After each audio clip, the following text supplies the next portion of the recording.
Bueno, pues ya se lo decía, este es el quinto día de lo que la Coordinadora Nacional de Trabajadores de la Educación llama su paro nacional. Han estado desde el lunes aquí en la Ciudad de México manifestándose pues con una serie de demandas que el gobierno pues no ha querido o no ha podido cumplir. Demandas que pues son, hay que decirlo, muy difíciles de cumplir. 100% aumento salarial, abrogación de la ley del ISSSTE. Ellos dicen que la presidenta lo prometió y que les tiene que cumplir, pero bueno, eso costaría montones de dinero y bueno, pues evidentemente siempre hay que hacer frente a las cosas con las que uno se compromete, pero la verdad es que las finanzas públicas no alcanzan para lo que está pidiendo la CENTE, y la CENTE termina afectando a todos los ciudadanos de esta capital, de todo este valle de México, y estas protestas pues amenazan con continuar de aquí a que se inicie la Copa del Mundo. Yo tengo la impresión de que se van a acabar antes, pero ya lo veremos. Vamos a hablar al respecto con el doctor Marco Fernández, profesor investigador de la Escuela de Gobierno del TEC de Monterrey y coordinador de educación en México Evalúa. ¿Cómo estás, Marco? Gusto saludarte. Hola Pascal, muy buenos días. Gracias como siempre por el espacio. Decía yo que tengo la impresión de que las protestas se van a acabar antes de que empiece el Mundial. Ya veremos si eso sucede o no, pero en todo caso, ¿con qué pueden satisfacer a la gente y lograr que dejen de movilizarse en las calles de la Ciudad de México? Pues mira, hasta ahorita ya le cedieron que van a desaparecer la unidad para la carrera de maestros y maestras, que es hoy la instancia a través de la cual se evalúan a los docentes para su promoción como directores, como supervisores o subir en el escalafón salarial, en lo que se conoce como escalafón docente, y ya se lo cedieron. Les han propuesto que a partir del 15 de junio haya una consulta, primero un diagnóstico de qué es lo que no funciona hoy, luego hacer una consulta a los maestros y finalmente establecer una iniciativa de ley para poder en el próximo periodo de sesiones hacer la reforma respectiva. De hecho, si se va a desaparecer la UCICAM, esto va a implicar una reforma al artículo tercero constitucional, una derogación de la ley de UCICAM, cambios a la Ley General de Educación, cambios a la Ley de Administración Pública Federal. Eso, de entrada, ya se lo cedieron. Aquí el punto nodal es hasta dónde está dispuesto el gobierno en cómo establecer el mecanismo de sustitución, porque la coordinadora y también el CENTE quieren regresar a las denominadas comisiones mixtas. Estas comisiones que existían antes de la reforma de Peña Nieto realmente eran comisiones dominadas por el sindicato y en el cual había mucha corrupción para determinar la promoción de los docentes. Era un mecanismo de control del sindicato sobre sus afiliados. Yo quisiera pensar que no vamos a llegar hasta allá, porque eso sería ceder un punto nodal de la gobernanza del sistema educativo y pues haría todavía más difícil mejorar la educación en este país, porque si las promociones van a volver a ser con base en el conecte sindical y no en el mérito en el aula, vamos a tener un problema serio de calidad educativa. La Lo UCICAM otro, es lo poquito que quedaba, digamos, de la reforma educativa del sexenio de Peña Nieto. exactamente, Ujú. fue el mecanismo que se creó para sustituir a lo que antes se conocía como el servicio profesional docente, pero tiene el mismo espíritu de tratar de establecer evaluaciones para la promoción en el servicio docente. Y eso le molesta a la coordinadora y hay que decirlo muy claro, siempre de esto también se aprovecha el sindicato, la parte institucional del CENTE, Ujú. y esa misma petición lo ha estado haciendo la gente del señor Cepeda. Y pues obviamente pues van a ser los ganones, digamos, de la presión de la coordinadora. Lo otro tiene que ver con las pensiones. Y aquí lo que piden me parece francamente imposible, Ujú. que es irnos al régimen previo del 2007, es decir, el régimen solidario de pensiones y evitar ya las cuentas individuales para no solo para los docentes, porque tendrían que hacerlo para todos los trabajadores del servicio público, lo cual, pues según hemos visto, tiene por lo menos otro impacto de 250,000 millones de pesos, que eso se sumaría ya a los 140,000 millones de pesos, que va a costar lo que le cedieron el año pasado de reducir la edad a 55 y 53 años de edad para la jubilación de los docentes que están en el esquema previo a la reforma de 2007. Y eso, aunque es otra vez una medida irresponsable y era parte de lo que demandaban los señores de la coordinadora, pues no ha sido suficiente para poder saciar sus demandas. Ellos quieren la abrogación total porque dicen, y eso es cierto, la presidenta como candidata, pues lamentablemente, con franqueza, de manera irresponsable, prometió esta abrogación y por eso han insistido la reunión personal con la presidenta, me imagino, para decirle de frente, oiga, usted nos hizo esa promesa a cambio de nuestros votos y ahora nos dice que eso no se puede porque eso es muy caro para las finanzas públicas, lo cual es cierto, y entonces ahí estamos trabados. El gobierno ayer dio a conocer, digamos, una propuesta adicional, que es crear una aseguradora pública para manejar los fondos de las pensiones de los trabajadores del Estado y evitar que así lo haga una aseguradora privada y tratar de eso disminuir, digamos, el impacto que tiene sobre el manejo de estas cuentas individuales para los trabajadores del Estado. Y la CENTE ha dicho, no, eso no es suficiente, eso no estamos pidiendo, queremos la abrogación de la ley del ISSSTE.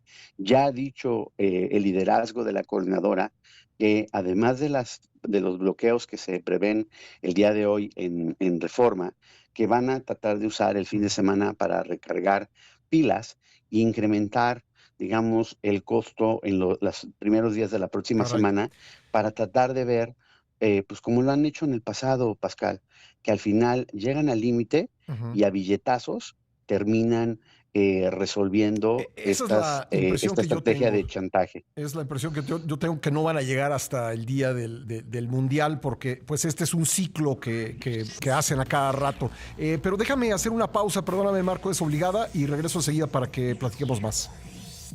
Con gusto. Estamos conversando con el doctor Marco Fernández, profesor investigador de la Escuela de Gobierno del TEC de Monterrey, coordinador de educación en México Evalúa, sobre las manifestaciones de la CENTE que han sido pues muy violentas. Recordemos lo que pasó en la sede de la SEP en la avenida Universidad, donde causaron destrozos.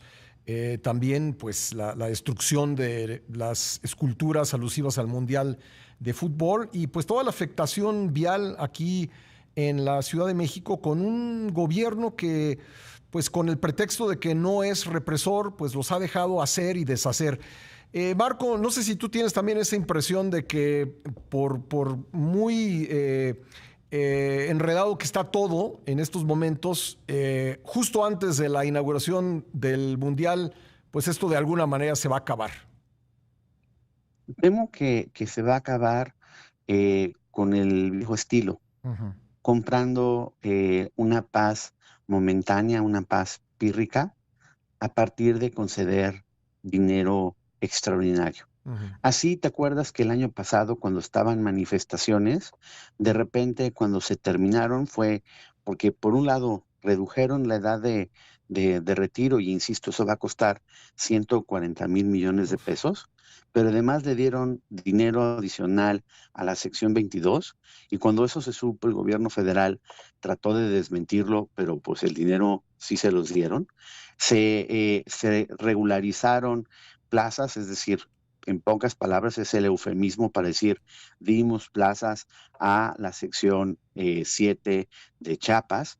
Y ahora, pues también recordemos que en el caso, por ejemplo, de la sección 14 en Guerrero, pues la violencia ha estado ahí. O sea, no es solamente en la Ciudad de México. Hemos visto Claro, el autos Congreso, sí. destruidos en el Congreso de Sí. Chilpancingo, la toma del aeropuerto de Oaxaca y de plazas comerciales en la capital de aquel estado, etcétera. O sea, le están queriendo subir al máximo, digamos, la lumbre para que la próxima semana, justo antes del 11, puedan conseguir recursos adicionales.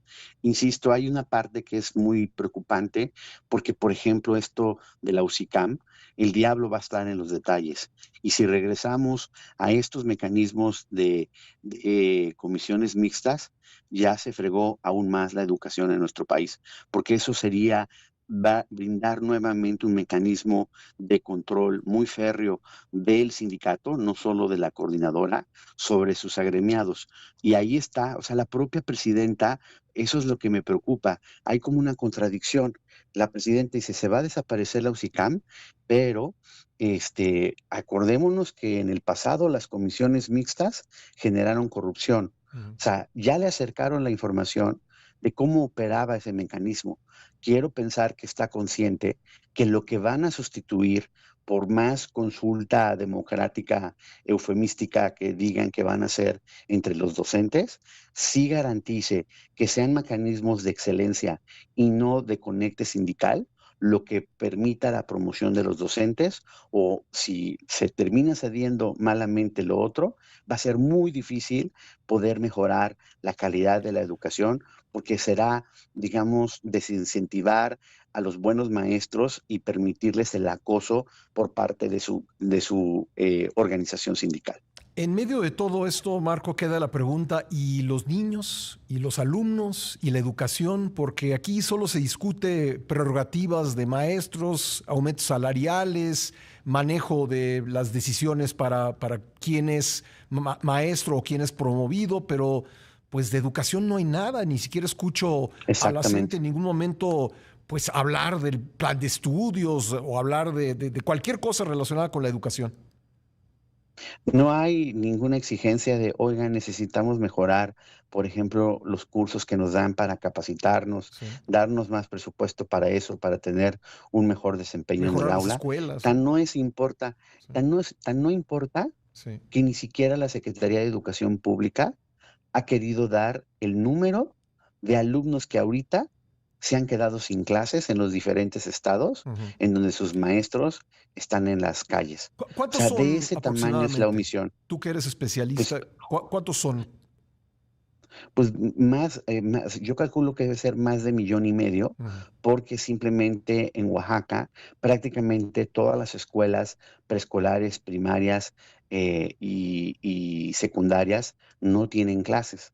Y justo lo que no ha querido reportar el gobierno es cuántas de las de Michoacán, de Chiapas, de Guerrero, de Zacatecas, de algunas escuelas de la Ciudad de México, de algunas escuelas de Yucatán, etcétera, se han quedado sin clases. Eso no lo sabemos, no tenemos un reporte de cuántos adicionales a lo que sí sabemos del número entero de Oaxaca se han quedado sin clases. Ujú. Y esa omisión, insisto, con franqueza los retrata también de cuerpo entero al gobierno federal, cuando ni siquiera puede poner sobre la mesa para la discusión pública, oigan, esto está afectando el aprendizaje de tantos millones de estudiantes que se están quedando sin clases.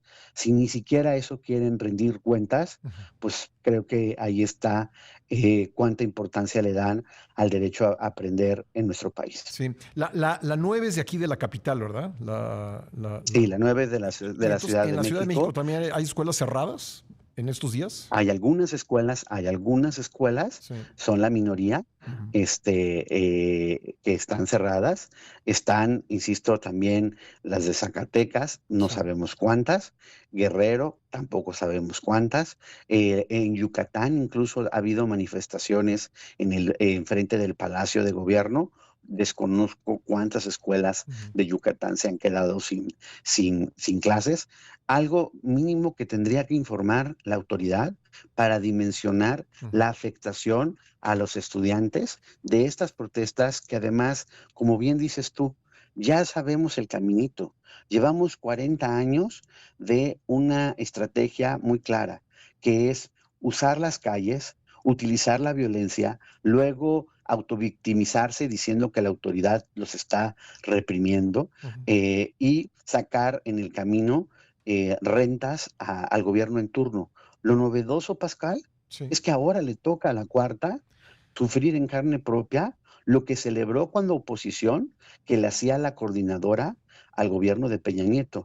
Bueno, y cuando la presidenta dice, es que ahora nos están dando estas imágenes, híjole, pues un poquito de lecciones de historia, porque yo llevo este tema por muchos años, y estas imágenes ocurrieron con Zedillo, ocurrieron con Fox, ocurrieron con Calderón y allá aquella protesta en Cuernavaca, ocurrieron con Peña Nieto. O sea, esta estrategia de la violencia en las calles no es novedosa y te lo voy a detener si me das dinero a cambio. Bueno, punto. pues. O sea, le pueden llamar eufemísticamente, pero es lamentable, como dices tú, porque esto, Pascal, solo es comprar una paz temporal. Vas a ver que después van a regresar a seguir pidiendo más. Bueno, pues Marco, te agradezco mucho que nos hayas acompañado esta mañana en el programa. Gracias como siempre, Pascal, que tengas muy buen día. Gracias, doctor Marco Fernández. Vamos